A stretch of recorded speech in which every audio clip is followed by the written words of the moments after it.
Y'all already know what it is. It's your boy Dollars No Change. If it ain't about money, it ain't about a thing. Listen. Your boy's back with another reaction video. And today we got Charleston White and Say Cheese TV. Listen. Charleston White believes Mexicans don't really like black people or don't like black people. So, with that being said, right, before we get into this video, right, like, share, comment, and subscribe to the channel. Listen. I want to know y'all thoughts. I want to hear y'all opinions. So leave a comment in the comment section. Do y'all think Mexican people don't like black people? Because I believe. Y'all want to know what I believe? Listen. I believe they don't. Especially where I'm from New York. So, Mexicans is alright. But when you leave out of New York City and you go to other states like California and all that and Texas, you from saying in LA, it's a whole different ball. It's a whole different ball game. What you doing over here, S.A.? Vato. Listen. Let's get it.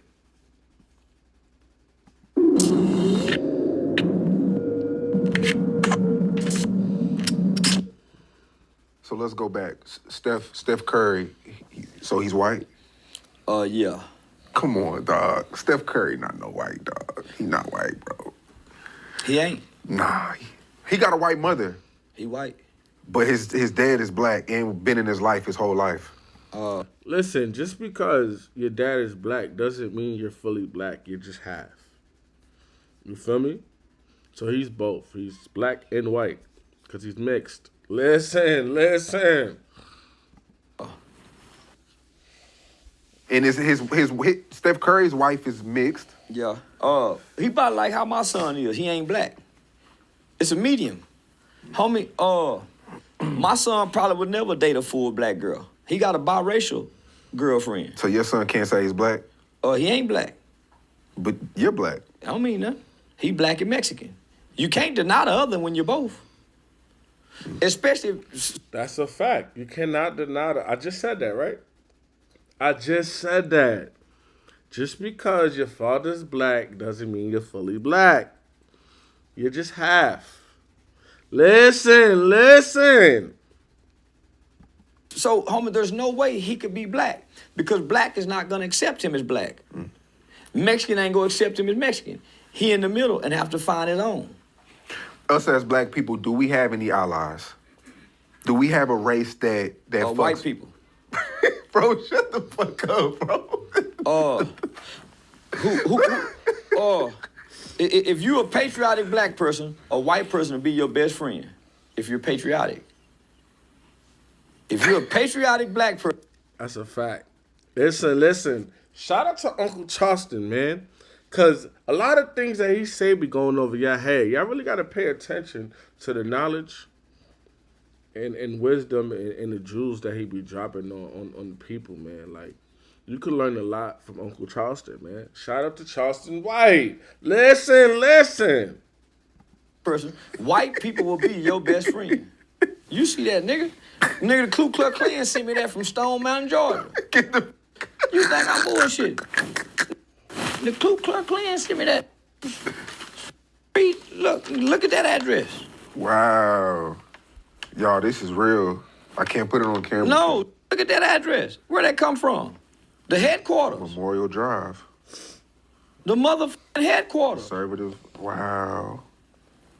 Listen, I'm not gonna lie. If you are conservative, them white people is definitely messing with you. Like, they showing you mad love if you conservative, if you trying to make America great again. They effing with you. Listen, shout out Trump. Shout out to Uncle Trump. How they find you? They been putting my address online forever. They sent that to the main house. Would you ever go to the main house? Yeah. Yeah. Because I understand. Homie, who else teaches us how to read?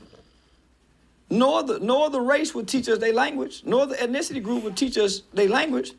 White teachers taught us how to read and was fair to all of us for the most part, no matter what their prejudice or ideology was. Zamaya, lower it down. So most don't know how to read if it wasn't for a white school. So you think? Sorry, that was my daughter. She was making a lot of noise. I told her, you got to quiet it down. Daddy doing the video now. Listen. You think white people, if you're patriotic, white people will rock with you before Hispanic will? Yeah. But Hispanic, they love the culture though. They love the. But they hate the color.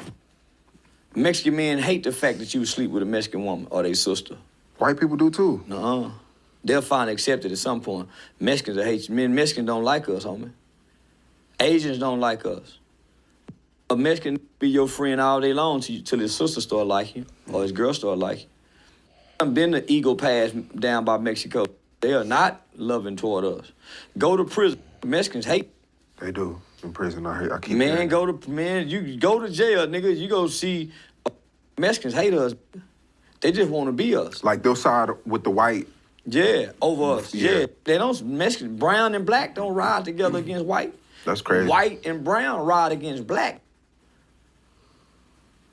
So, nigga, go to California and see how Mexicans really feel. Them real Mexicans. Yeah, these Texas Mexicans ain't real. Ese vaso. No, they Mexican. But leave outside of Texas and you'll see how Puerto Ricans feel, Cuban, nigga, they don't rock with us. Sure. A white person is more likely to speak to you and embrace you out in public or outside of your normal environment before Mexican or Even Asian. Africans and like Nigerians say crazy shit about African Americans. Yeah. Nobody rock with us but white Americans, homie. But what is it about us though that makes us the most hated? We're disrespectful. We're arrogant. Loud. We have an ethnocentric ideology belief as if we're better than everybody because we think we were the first. We think we're old. Yeah. We're entitled. Yeah. We're lazy. When you get on the job with most black people, everybody look at them and see, man, we don't work as hard as other people.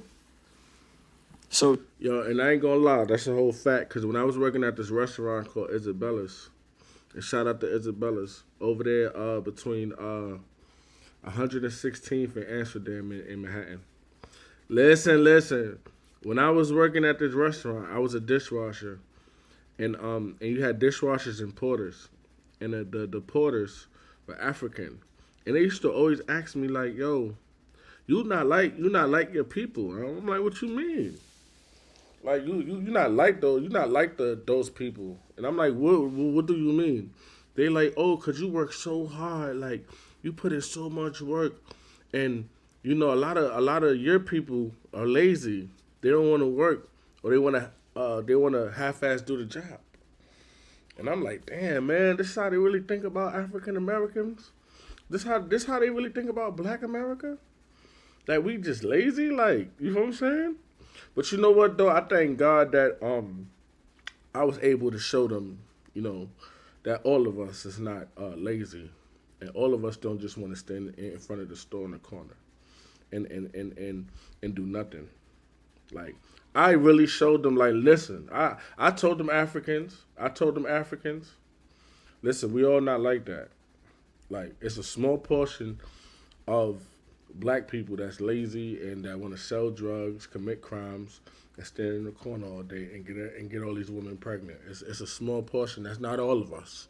So a lot of us is out here making millions of dollars, hundreds of thousands of dollars, and we out here really getting to a bag, really doing what we got to do to make ends meet. So shout out Charleston White because he know. It's obvious why they don't like us. Just look around on your job. We the loudest. We come in. If we having a bad day, we go tell them off. We ain't take what we not gonna put up with. And we're not the brightest. We're not. We used to be at the front of the pack. I'm in the 60s and the 50s. But we're not the brightest anymore. And we ain't the strongest and the toughest like we think we are. That's why the white boys got into UFC and started kicking ass. Yeah, we just know how to use our hands and fight. Them niggas using feet, elbows. Man, that's why the funniest looking. That's why UFC came about, homie. Yeah. And UFC also became a training ground for white supremacy kids. That's been bullied because we've been bullying people for a long time. So you know we had the physical and the body structure and the athleticism and the agility to physically empower everybody until they start learning mixed martial arts. I got a white friend, and we were just talking about this yesterday. He said that what's wrong with black people is we think short term. He was like, white people, somewhere along the way, our fathers taught us to think long term, tunnel vision. Black people, we think short term. We want it now. We don't microwave mindset. We don't believe in legacies. Ball till you fall. So we don't believe in legacy. That's why most of us die without life insurance policies. That's why most of us. And that's a fact. Like, you know, I think long term. This is why I'm getting a lot of things. I'm putting a lot of things into play. You feel me? I'm about to do my life insurance. Like, I got money in stocks. Like, I'm about to open up. I got CD accounts. Like, I'm thinking long term. You feel what I'm saying? Like, because I need to leave my kids something before I leave this earth. You feel me? Listen. Don't invest in life insurance policies. So that's one of our biggest problems. That's a crazy analogy. Nigga, that was pushed out for a whole generation of kids. Then it came with blowing money fast. So ball till you fall. Then it came with blowing money fast. That's been at least 20 or 30 years of indoctrination. So, and we don't think of a legacy, homie, because if we thought of a legacy, we wouldn't have so many children by so many different women. Your children are your legacy. Listen. And what you pass down to them determines if you or your name live forever. So we got 3, 4 kids, and all of them got different last names. That's a black thing too. That's a black thing. That's a black thing too. And I've interviewed probably 5 rappers recently. Main Music got 6 kids by 6 baby moms. Yayo got 5 and 5, and Man got like 5 baby moms. Like, see, we can keep going. Homie, I got 2 kids by one woman. Facts. Whom I was married to. Same. Who I was married to, homie, because I didn't want to spread my seeds. I understand legacy. I understand the value of our name. My granddaddy had 5 kids by one woman with my grandmother. He didn't have a bunch of kids. So homie, I understand because I was taught it. Nigga, I'd rather abort babies. Yeah, I'd rather kill the babies, my nigga, than let them be spread out. You think that's selfish as us as men? What? Just impregnating other one women? woman? Yeah. It's not being selfish. No, multiple women. Having multiple women. No, that has nothing to do with being selfish. That's being irresponsible. Yes, that's a nigga not understanding his value. Because it diminishes, I don't care how much money you got, it diminishes and decreases your value. And your children become at odds with one another. Some of those outside kids is gonna despise the kids who you live in the house with. My barber said the same thing. He has multiple baby moms too. He said, he told me this years ago. He said, if you do anything, make sure you just have one baby mom, because he was like me, I got to deal with 4 or 5 different personalities. One baby mom may be cool, but it's 2 over here that, you know what I mean? They look at homie, and the kids that's not with you, homie, is gonna at some point resent the kids who are with you. Yeah. They could never love each other harmonious. And if you try to bring them all in the same house, that woman is gonna she may not mistreat them, but she's gonna make a difference. You think so? I know so, I done seen it. Without knowing. They do it without even knowing they do it. They do it without knowing it because the woman is way more selfish with her kids. The women are way more selfish with her kids than yours, nigga. And she go get mad at you if you try to do anything more for these kids that's outside the household. She don't give a damn about them kids over there. Very few women is gonna work hard for you. Say, baby, go get your kids and bring them over here and make them feel like she's their real mother. Most women would not do that, homie. Take a special kind of woman. Most women would not do that, homie. She's gonna despise those kids, especially if you love on them like you love on the ones in the house. You think you having one baby mom has saved you a lot of... It did. Just stress, drama. It did. Yeah, it did, homie. And it gave my children more of an access to my mother and my side of the family. So it's a lot of kids, homie, they don't have access to the dad's parents. They don't get to know their grandmother, homie, they don't get to know their other cousins. Because they mother, these are my kids, nigga. These my kids. So your family don't get to have access to them. The baby mama that's over there, your mama can't call them a girl, just bring them over here. So the grandparents are robbed too. So that's why Texas got a thing, is grandparent rights. Nigga, if you a grandmother or grandfather, nigga, you can go fight for the rights for your kids. You see what I'm saying? But nigga, that's why they say mama's baby, daddy's maybe. So now, nigga, I saved myself a whole lot of headaches, nigga, and turmoil and problems by having one baby mama. Were you ever on child support ever? I put myself on child support. That's the smartest thing to do? My mother was a foster parent for CPS, homie, through Lena Pope Home. So my mother understand rights in Texas. In the state of Texas, if you're not married to a woman, then you have no rights to your children. She can go marry another nigga, and that's his kids. So, nigga, in order for me to establish my rights, I put myself on child support when me and her broke up. Because, bitch, you can't tell me I can't see him. I'm going to get the court to establish these rights. And I heard it's cheaper, too, when you put yourself on child support. It depends on what you're making. They don't go by, nigga, they go by the percentage-wise, what you making. So, but, nigga, I didn't do it because I didn't want to pay or did want to pay. I wanted rights to the kid. I wanted to be able to go up to the school, last name, yeah, homie. So, now I wanted rights. I want rights to my children. So, nigga, by you not being on no child support, she can take that kid and go do whatever, change the name, leave the state, do whatever. Even some people say... Yo, and if y'all don't know, women could definitely do that. Like, man, we don't really got no rights, man. And we got to start standing up, man. We got to file a petition or something to dead this child support shit. Well, not dead it, but, like, get it more, like, organized, where we know where the money's going and it's not just being spent not on the kid and the money's going to other things. So we definitely need to file a petition, and like the men need to come together and get a petition going and to put more restrictions on child support, so it could the money could more or less go to the kid. If you and your girl are on good terms, sometimes it's still good to put yourself on. It is, so you can establish your rights if y'all not married. So before my son was born, nigga, I got married. So now, even when we was married and we break up, me and her done a divorce through the court system. Me and her decided and agreed upon what we're gonna get. Was it hard? Was the divorce hard for you?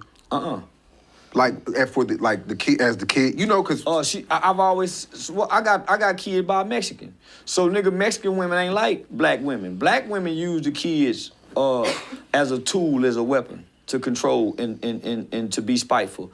Mexican women don't. Nigga, even when we divorced, okay, I'm gonna take my son, you take my daughter. My son like 5 or 6, my daughter like maybe a year. So, but my daughter come on the weekend, then sometimes. So, nigga, we mutually agreed upon. It's the black woman that's spiteful when it's time for the kids. Nigga, I had full access, so it wasn't no problem. And I've been there since day one. So you can't. It's hard to remove a present daddy, cause I kicked the door in. Yeah, I come kidnap the kid. Yo, that's the type of shit I'm on. Like, I've been in my kids' life since day one, like, but I come kick doing. I ain't playing like, where my kids at? I ain't playing with you. And because we have this agreement, you can't charge me with kidnapping. If I decide to say, oh, you ain't getting him, he staying here, they staying here. So no, nigga, we co-parented very well. But don't they have like dates where you have to pick up the kid? That's when you go through the Attorney General's office. So when you go through the Attorney General's office, they may give you first, third, and fifth Friday of every month, every odd summer, every odd Christmas. So yeah, homie, they give you plenty. They give you plenty of rights. And so I started working with the Attorney General's office, homie, teaching parenting awareness. By way of being certified through the Attorney General's office, because I was trying to get niggas game. Nigga, just put yourself on child support. But nigga, if you can work with the mother, and sometimes, nigga, as the father, you gotta be willing to kiss some ass. Especially if you know you done inflicted some pain. Especially if you know you this kind of nigga, you done this. Nigga, sometimes you gotta be willing to kiss a little ass. Cause nigga, y'all will still be together had you not got caught cheating, had you not done this. So nigga, you have to understand that. And as a good father, nigga, sometimes you gotta jump through some rings of fire. You gotta, sometimes you wanna be, sometimes, because the bitch go put up some rings of fire, nigga. And sometimes, nigga, just to still. Hey, Charleston know his shit, man. Shit, nigga, sometimes. Yo, Charleston White, man, yo, Uncle Charleston, you're a funny guy, bro. You're a funny guy, bro. Like, you, real player. Like, he know his game, you feel me? You gotta kiss some ass and jump through some rings of fire, nigga. So the divorce, that was your fault? Yeah. Nigga, That's real. I fuck up best friend and all kinds. See, I was looking at this Yeah, nigga, she done had friends spend the night and I come out of the shower with that dick dangling over. They look up, whoa, yeah, I done been a low down dirty motherfucker. Yo, this dude is crazy, man. I done been a low down dirty motherfucker. It was all my fault. Taught us to think long. Yo, listen. That was your boy, Charleston White, man, and Say Cheese TV, man. Shout out them guys, man. Like, listen. I will be back with another reaction video. You feel what I'm saying? But before I let you go, y'all know what y'all gotta do, man. Like, share, comment, and subscribe to the channel, man. And let me know what y'all think, man. And let me know how y'all feel, man. Like, you feel what I'm saying? Do y'all think, Mexicans don't mess with black people, man? Let me know, man. Listen. Leave it in the comment section. You feel me? It don't matter, man. Just say what you gotta say, man. Let me know. How y'all feel, man. But listen, man, I'm about to get up out of here. I'm about to get up off this. Y'all already know, man. It's your boy Dollars No Change. If it ain't about money, it ain't about a thing. Listen. Bow.